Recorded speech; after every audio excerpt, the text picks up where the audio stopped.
샬롬. 9월 3일 맥체인 성경 읽기입니다. 세움북스에서 출간한 임승민 목사님의 해설입니다. 사무엘상 27장은 다윗이 가드왕 아기스에게 피신하는 이야기죠.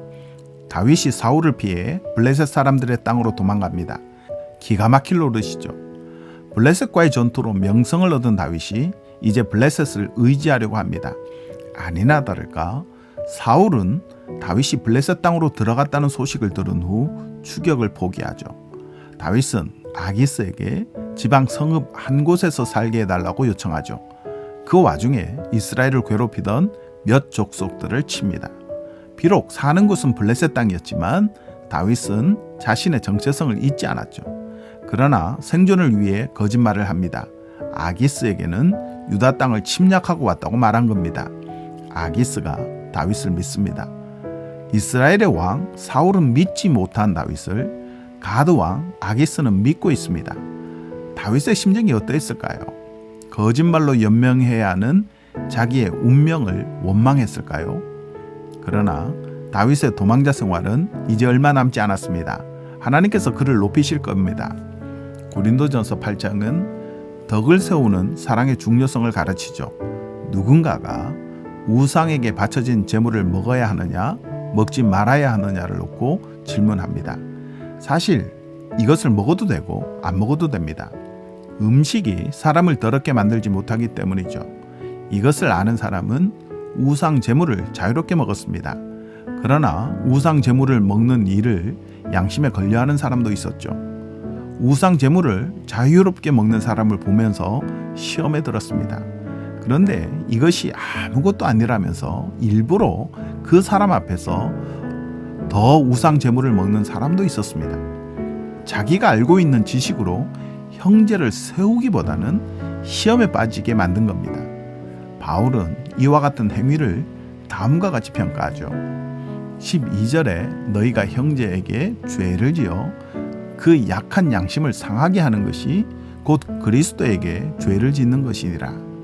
옳은 일을 옳다고 마구잡이로 행해 믿음이 약한 형제를 시험에 빠지게 하는 것도 죄입니다. 이웃 사랑이라는 율법을 어긴 것이기 때문이죠. 우리가 가지고 있는 모든 것은 이웃을 위한 것임을 잊지 마시기 바랍니다. 에스겔 6장은 우상 숭배를 심판하시는 하나님을 말하죠. 하나님은 이스라엘 산에 가득한 산당을 멸하겠다고 말씀하십니다. 산당은 우상을 숭배하는 장소입니다. 6절과 7절에 산당을 폐하게 하리니 이는 너희 제단이 깨어지고 황폐하며 너희 우상들이 깨어져 없어지며 너희 분향 제단들이 찍히며 너희가 만든 것이 폐하여지며 또 너희가 죽임을 당하여 엎드러지게 하여 라고 말씀하시죠. 하나님은 우상 숭배의 죄를 가만히 두고 보시지 않습니다. 우상을 깨고 우상 숭배자를 심판하셔서 사람들로 하여금 하나님의 하나님 되심을 알게 하십니다. 하나님은 당신의 말을 반드시 성취하심으로 당신이 여호와인 줄을 알게 하겠다고 말씀하십니다.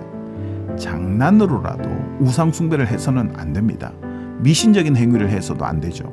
하나님과 나란히 혹은 하나님보다 더 위에 두는 것들이 없어야 합니다. 우상 숭배는 하나님을 심히 모욕하는 죄입니다. 시편 44편은 하나님만 의지하겠다는 노래입니다. 시인은 하나님께서 이스라엘 민족을 위해 모든 일을 다 해주셨다고 말하죠. 3절에 오직 주의 오른손과 주의 팔과 주의 얼굴의 빛으로 하셨으니 라고 고백하죠. 그러나 지금은 하나님께서 자기들을 버리셨다고 말합니다. 자신들이 여러 민족 가운데 흩어지게 되었고 조롱과 수치를 당하게 되었다고 말하죠. 시인은 이것이 부당한 고통이라고 말합니다. 언약을 어기지도 않았고 이방신을 섬기지도 않았다는 겁니다. 종종 이유를 알 수 없는 고통을 당할 때가 있습니다. 그때에도 우리는 하나님 앞으로 가야 합니다. 하나님께서 친히 일어나셔서 이 문제를 해결해 주시기를 기도해야 합니다.